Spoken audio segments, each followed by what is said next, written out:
Assalamualaikum warahmatullahi wabarakatuh. Salam sehat buat anak-anakku sekalian. Kita bertemu lagi di pertemuan yang kedua bab 3 ya. Kali ini tentang hukum pewarisan sifat. Kita langsung saja. Tujuan pembelajaran untuk kali ini adalah setelah pembelajaran diharapkan kalian sebagai peserta didik dapat yang pertama menjelaskan kembali istilah-istilah pewarisan sifat, kemudian menjelaskan cara menentukan gamet, kemudian menjelaskan konsep persilangan monohibrid ya. Kita langsung saja. Nah, ini adalah para peneliti tentang hukum pewarisan sifat ya. Jadi yang pertama adalah peneliti yang bernama Gregor Mendel. Ini adalah seorang pendeta dan ahli botani dari Austria ya. Nah, pada tahun 1855 hasil pertemuan dari Mendel ini dicatat pada Natural Science Society of Brunn, Austria ya. Nah, karena penelitiannya ini maka Gregor Mendel ini diangkat menjadi bapak genetika dunia. Apa itu genetika? Genetika adalah ilmu yang mempelajari tentang pewarisan sifat makhluk hidup ya. Kemudian kita lihat, nah karena dari penelitian Gregor Mendel ini maka para ahli botani lainnya dia meneliti hasil penelitian Mendel itu pada tahun 1900. Ternyata hasil penelitian para ahli botani tersebut yang menemukan kesimpulan yang sama dengan Mendel ya. Kita lanjut. Nah, apa sih objek penelitian Mendel? Objek penelitian Mendel itu adalah tanaman kapri ya, tanaman kacang-kacangan ya. Kenapa Mendel memilih tanaman kapri? Yang pertama karena kacang kapri ini memiliki pasangan sifat yang kontras. Nah, misalnya kita lihat di sini bunga ini ada warna ungu, ada warna putih, kontras warnanya ya. Kemudian biji ya, di sini ada biji bulat, di sini ada biji keriput ya, ini juga sama kontras. Lalu dari warnanya ini warna kuning, yang ini ada warna hijau ya. Selanjutnya alasan berikutnya kenapa Mendel melakukan penelitian terhadap tanaman kapri, karena tanaman kapri ini dapat melakukan, yang kedua adalah dapat melakukan penyerbukan sendiri ya. Yang ketiga adalah dapat melakukan penyerbukan silang. Apa sih penyerbukan silang dan penyerbukan sendiri itu? Kita lihat, Ibu akan mengingat kembali pelajaran yang terdahulu. Nah, ini penyerbukan itu adalah peristiwa jatuhnya serbuk sari ke kepala putik. Jika serbuk sari dan kepala putik tersebut berada dalam satu bunga, maka ini disebut dengan penyerbukan sendiri ya. Tetapi jika serbuk sarinya jatuh ke bunga yang berbeda, tapi ini masih dalam satu pohon, itu disebut dengan penyerbukan tetangga. Tetapi jika serbuk sarinya jatuh ke bunga yang lain dan beda pohon, maka ini disebut dengan penyerbukan silang ya. Nah, itu yang dimaksud dengan penyerbukan sendiri dan penyerbukan silang. Kita kembali ke yang tadi ya. Nah, alasan berikutnya kenapa Mendel meneliti tanaman kapri dalam hukum pewarisan sifat ini, karena ini tanaman kapri ini mempunyai daur hidup yang relatif pendek. Dan yang kelima karena bisa menghasilkan keturunan dalam jumlah yang banyak ya. Nah, itu alasan Mendel memilih tanaman kapri dalam penelitiannya. Kita lanjut. Nah, yang berikutnya adalah istilah-istilah dalam persilangan ya. Yang pertama ini yang kemarin, sifat dominan itu sifat yang mampu mengalahkan atau menutupi sifat yang lainnya ya. Contohnya kemarin cuping terpisah ini akan muncul pada kebanyakan anaknya ya, makanya disebut sebagai sifat dominan. Selanjutnya adalah sifat resesif, kebalikannya ini adalah sifat yang kalah. Dalam hal ini adalah contohnya yang kemarin cuping melekat muncul pada sedikit anaknya ya. Yang berikutnya gen, nah ini bertanggung jawab atas sifat suatu organisme dan dilambangkan dengan huruf tertentu ya. selanjutnya gen ini ada gen dominan, ini biasanya ditulis dengan huruf besar, misalnya gen G, ya dominan berarti huruf besar. Selanjutnya adalah gen resesif, ini berarti tulis dengan huruf kecil, gen G kecil, ya. Selanjutnya ada alela, ini variasi dari bentuk alternatif suatu gen, ya. Kemudian fenotip adalah sifat yang dapat diamati, misalnya rambut lurus, warna merah, warna kuning, dan sebagainya. Kalau genotip ini adalah keseluruhan informasi genetika dari suatu individu. Biasanya nanti genotip ditulis dengan kode-kode tertentu atau dengan huruf-huruf tertentu. Selanjutnya parental, ini adalah induk yang akan disilangkan atau akan dikawinkan, ya. Yang berikutnya itu adalah filial, ini adalah keturunan, ya. F1 artinya keturunan yang pertama yaitu anak, sedangkan F2 adalah keturunan yang kedua. Yang berikutnya adalah heterozigot, ini susunan gen pada organisme yang memiliki pasangan alel yang berbeda, misalnya U besar, U kecil, ya. Nah, kalau homozigot berarti susunan pada organisme yang memiliki pasangan alel yang sama, ya. Misalnya adalah U besar, ya, dan contohnya adalah U kecil. Selanjutnya adalah simbol jantan. Nah, seperti ini ada tanda panahnya di atas lingkaran. Kalau simbol betina itu ada tanda tambah di bawah lingkarannya. Dan yang terakhir adalah simbol persilangan, itu adalah kali atau silang atau X, ya. Kita lanjutkan. Nah, bagaimana cara menentukan gamet sel kelamin? Kita lihat kalau genotipnya itu adalah homozigot dominan, ya. Nah, misalnya genotip bunga ungu dominan adalah U besar, ya. Jadi homo itu sama, dominan berarti huruf besar, U besar. Nah, maka gametnya nanti ada dua, yaitu U besar dan U besar. Tetapi dalam persilangan bisa ditulis satu, bisa juga semuanya, ya. Lalu cara menentukan gamet dari genotip homozigot resesif, ya. Nah, jadi misalnya genotip bunga putih resesif, yaitu adalah U kecil, ya. Jadi homo itu sama hurufnya U kecil, resesif berarti huruf kecil punya, ya. Nah, maka nanti gametnya ada dua, yaitu U kecil. Tapi dalam persilangan bisa ditulis satu saja atau bisa ditulis semuanya. Kemudian yang terakhir adalah cara menentukan gamet dari genotip yang heterozigot. Heterozigot berarti nanti hurufnya berbeda. Contohnya di sini adalah bunga warna ungu heterozigot, itu adalah genotipnya U besar, U kecil. Maka nanti gametnya ada dua, yaitu U besar dan U kecil. Nah, pada persilangan semua gamet dari heterozigot ini harus ditulis, ya. Selanjutnya adalah, nah, kita langsung persilangan monohibrid, yaitu persilangan dengan satu sifat beda, ya.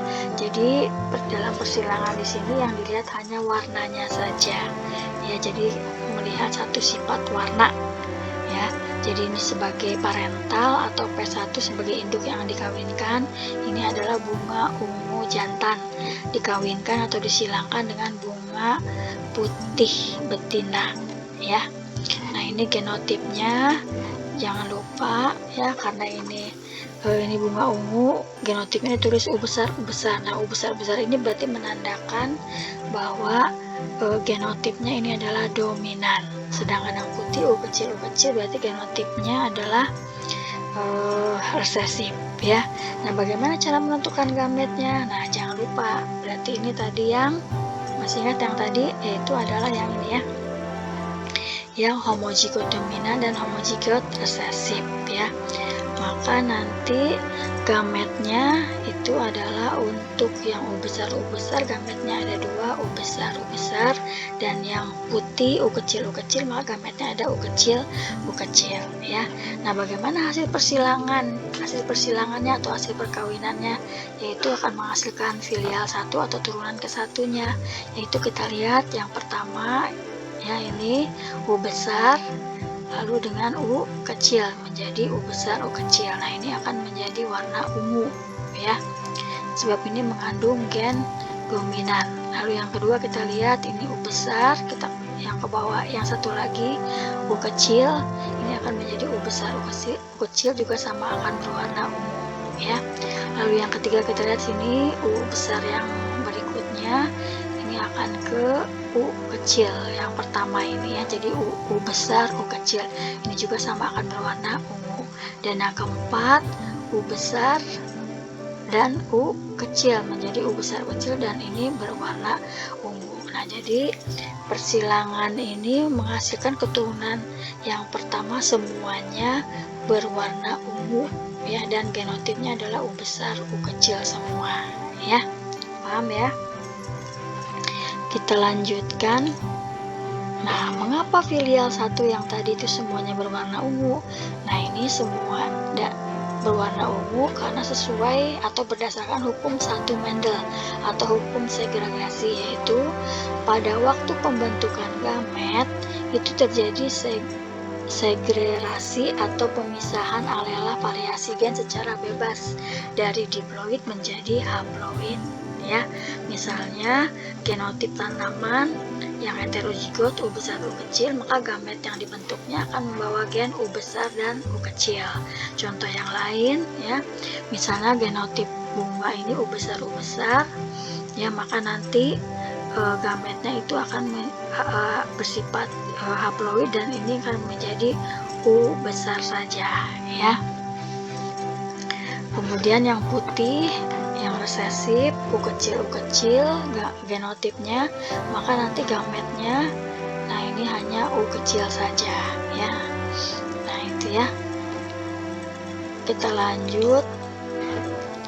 Nah, bagaimana jika antar F1 disilangkan, antar keturunan pertama disilangkan? Masih ingat tidak tadi? Nah, keturunan pertama yang mana? Nah, ini yang di bawah ini ya. Jadi misalnya ini yang pertama ini disilangkan dengan yang ketiga, atau yang ini disilangkan dengan yang ini, atau yang satu dengan yang keempat, dan seterusnya, atau dengan bunga lain yang sama-sama keturunan pertama ya. Nah, bagaimana hasilnya dari persilangan turunan 1 dikawinkan dengan turunan 1 ya? Kita lihat di sini. Nah, ini sebagai tadi yang turunan pertama tadi bunga ungu ini sebagai induk yang kedua, induk jantan ya. Ini juga ini adalah induk betinanya ya, sama-sama warna ungu ya. Genotipnya tadi masih ingat genotipnya, kita lihat. Nah, ini genotipnya U besar U kecil ya. Jadi di sini genotipnya adalah U besar U kecil. Ini juga sama ya, sama-sama turunan pertama, genotipnya adalah U besar U kecil. Nah, maka gametnya, ingat gamet heterozigot, berarti nanti gametnya adalah U besar dan U kecil. Yang ini sama juga, gametnya adalah U besar U kecil. Nah, bagaimana hasil persilangannya? Ya, hasil persilangannya kita lihat ya. Nah, yang ini U besar dengan U besar, ini akan menghasilkan yang pertama U besar. Warnanya pasti akan warna ungu karena ini mengandung gen dominan dua-duanya. Lalu yang berikutnya ini U besar ya, nanti akan bertemu dengan U kecil. Jadi yang kedua adalah U besar U kecil, ini juga sama berwarna ungu karena mengandung gen dominan U besar ya. Lalu yang ketiga kita lihat, nah ini U kecil dengan U besar. Nah, maka nanti ditulisnya yang U besar dulu ya. Jadi U besar yang ini dengan ini U kecil. Nanti juga sama akan berwarna ungu ya karena mengandung gen dominan ungu. Dan yang terakhir adalah U kecil ya. Nah, ini akan berwarna putih ya. Nah, jadi hasil persilangan turunan yang pertama ini akan menghasilkan turunan yang kedua ya. Hasilnya itu adalah, nah ini akan hasilnya adalah homozigot dominan. Jadi genotip homozigot dominan yaitu adalah yang tadi ini U besar ini jumlahnya ada 1 ya. Lalu ada yang genotip heterozigot yaitu U besar U kecil, ini ada 2, dan satu lagi dihasilkan genotip homozigot resesif yaitu U kecil ini jumlahnya ada 1 ya. Nah, ini yang genotipnya. Bagaimana dengan yang fenotipnya? Bunganya warna apa yang dihasilkan ya pada keturunan kedua ini, atau pada hasil persilangan F1 dengan F1 ya. Yang dihasilkan adalah bunga ungunya ada 3 ya, ini ada 3 dan bunga putihnya ada 1 ya. Nah, untuk persilangan F1 disilangkan dengan F1 ini bisa menggunakan, selain yang tadi ya, bisa menggunakan dengan tabel Punnett ya, Punnett square, untuk menghasilkan F2 turunan keduanya ya. Jadi nah ini jantannya, yang jantannya tadi gametnya adalah U besar, U kecil, yang betina juga sama U besar, U kecil ya. Nah ini disilangkan maka akan menghasilkan U besar ya, bunganya warna ungu ya, sama dengan yang tadi. Ini U besar U kecil, nah ini U besar U kecil ya, ini juga warna ungu. Lalu yang ini U besar, ini U kecil, ini juga sama ungu ya, karena mengandung gen dominan ungu. Dan yang terakhir ini adalah U kecil, ini adalah berwarna putih ya. Atau kesimpulannya adalah perbandingan fenotip F2 nya turunan keduanya itu ungunya ada 1, 2, 3, ada 3 ya, jadi ada 2 warna turunan keduanya, bunga ungu dan bunga putih. Ungunya ada 3, ungunya ada 3 ya, 3, 1, 2, 3, dan putihnya ada 1 ya. Perbandingan genotipnya F2 nya adalah, nah ini genotipnya U besar ya, ini ada 3 genotip, U besar, U kecil, dan U kecil. U besarnya ada 1 ya, lalu U besar U kecilnya ini ada 2, dan U kecilnya ada 1 ya. Nah demikianlah ya penjelasan Ibu tentang monohibrid ya. Mohon maaf masih banyak kekurangan, tapi semoga bermanfaat ya. Nanti kalau ada yang tidak mengerti silakan kalian chat Ibu, bisa di grup juga. Terima kasih atas perhatiannya. Wassalamualaikum warahmatullahi wabarakatuh.